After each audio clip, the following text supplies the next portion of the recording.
Sukhoi fighter jet tyre रे गड़ब श्री जगन्नाथ रथ।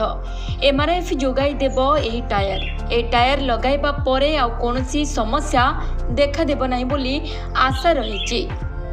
कोलकाता इस्कन पक्षरु एने निष्पत्ति निया जायछि। चलित वर्ष कोलकाता रे इस्कन रथयात्रा पई एमिति किछि आयोजन रहिछि। रथ पाई मुख्यतः स्वतंत्र काठरे चक निर्माण हेतुबा बेले इस्कन लगाइबाकु जाउछि सुखोई फाइटर जेट टायर। पूर्वरु बोइंग विमान टायर व्यवहार करुथिला कोलकाता इस्कन।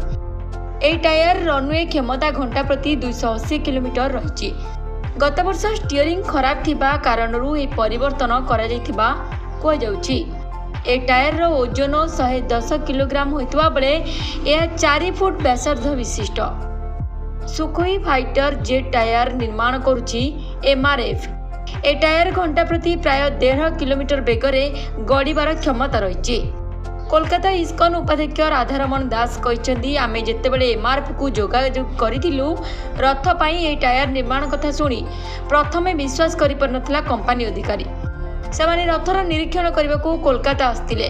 परे बोइंग विमान टायर रे रथ 48 वर्ष धरी चलुथिबा सेमाने देखिथिले।